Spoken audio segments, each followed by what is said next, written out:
How's it? I'm Ant. And I'm Shay. Yeah. And we are a family that live up in the north, up in Winston Park, and we've been coming to the church for about 6 years now. We have 2 girls, Everly and Isla. In matric, I was extremely sick. I was at a boarding school, and I was diagnosed that day with a disease called polycystic kidney disease, hereditary adult onset polycystic kidney disease. So the school phoned my mom to come pick me up, and I think she took the diagnosis harder than I did. Although being a God-fearing lady, she just really worried about my future and where this was going to take me. She got a verse in her quiet time that morning, and it said, "Fear not, for the great multitude will subside." And being cysts in the kidneys, and God reminded her of that after we got the diagnosis that afternoon, and said, "Go back and read the word and read what I had sent you." It was hard to find a doctor, but every doctor had a different opinion. So some doctors were saying, wrap yourself in bubble wrap, protect yourself completely, and then doctors were saying, listen, live your life. You can't stop what's coming. You can try and prolong it. Polycystic kidney disease are just cysts that form in your kidneys. And the cysts basically squash any functioning tissue. Yeah. So your kidneys become mostly just cysts. My kidneys grew, and the cysts grew, and the kidneys just slowly deteriorated. Yeah, it was when Mom passed in 2016. That very week, I went into renal failure. So the kidneys were failing, but I wasn't in renal failure yet. It was like a slow deterioration of his health over time. And then once that dialysis started, it was almost like that's it now, and his body just crashed from there. It was extreme weight loss, extreme energy loss. So the psychologist he was working with through the whole transplant process explained it to me that he's basically functioning at 20% of what a human being would function. It was almost not as simple as just renal failure, because the renal failure led to a lot of other complications. So he also went into heart failure, and he had parathyroidism, and they had to take out your thyroid, and there were just so many parathyroids. And there were just so many things that were linked to his body just being too filled with toxins. So he started on the dialysis, and the doctor he was with had said, do not take your kidneys out. But then we sought a second opinion from another specialist who said, if it's impacting your lifestyle so much, just take the kidneys out. So we did. And then it became a case of, well, you have no kidneys and dialysis is not going to sustain you for life. So then we had to start looking for a transplant. So Tennille is my cousin. Tennille just called me up one day and said, this is what we've done, and we want you to know that Dusty's a match, and he would really like to donate a kidney to you. Which was incredible. Yeah, speaking to Dusty about that, he said, I said, well, why would you do it? And Dusty's one response to me was, Jesus gave his life for me.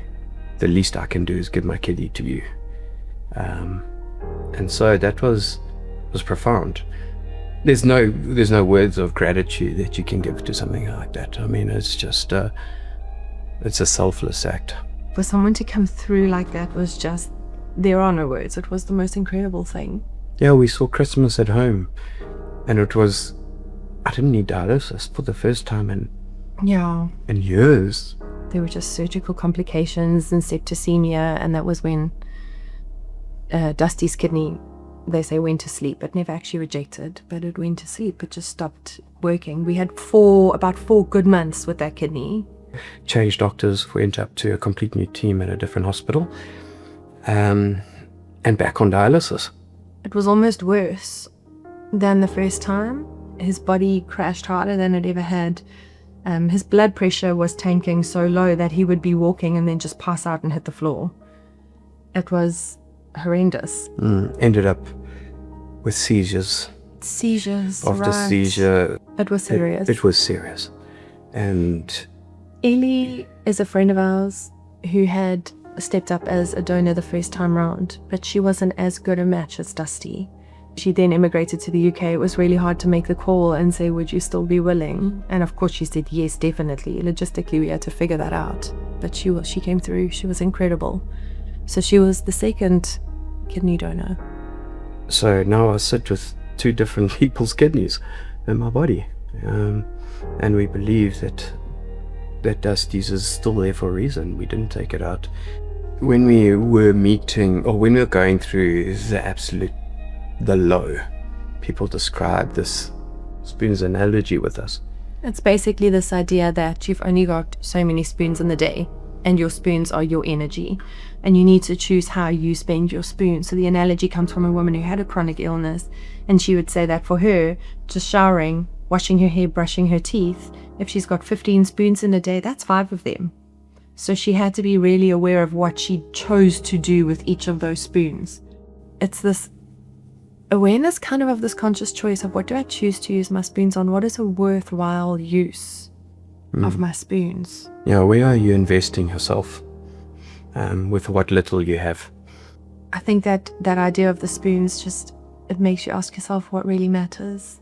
But we do have times where we'll actually just be grateful, like our dishwasher will stop working, and we're so grateful that this is the extent of our problems right now.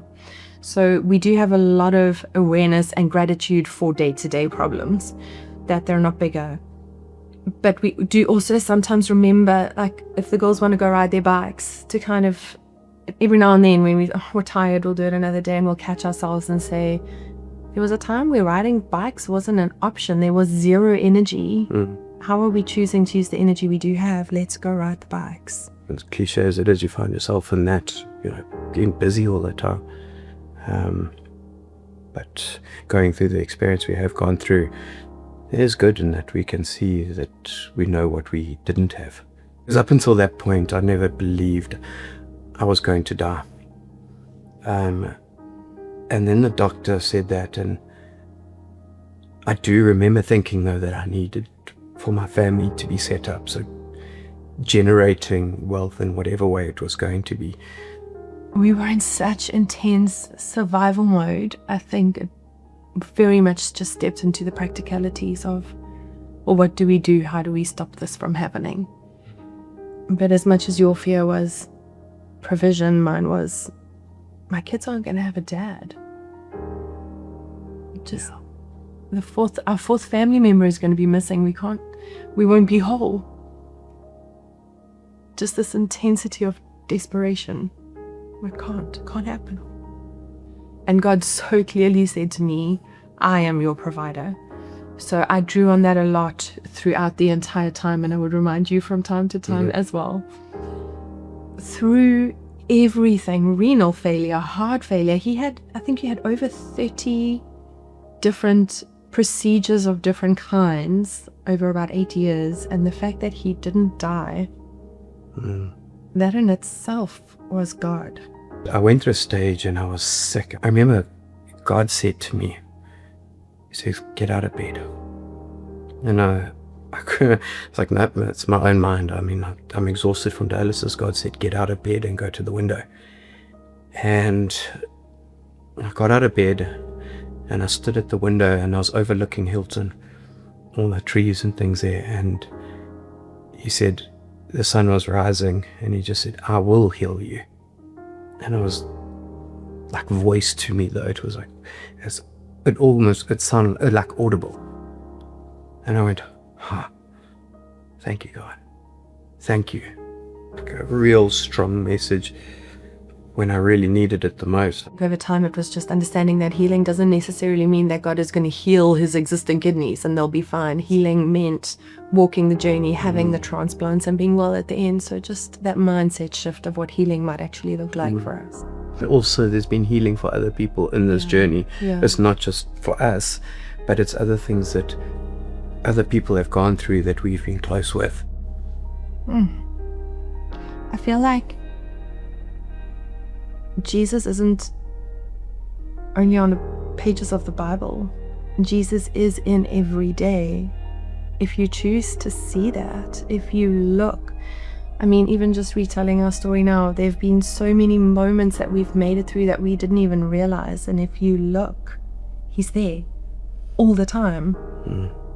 And as much as we prayed for the miracle healing, the healing came in a different way.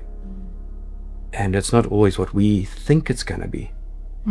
But Jesus was in it. He was carrying us in the hardest time, but then dancing with us in the best time. And I just, yeah.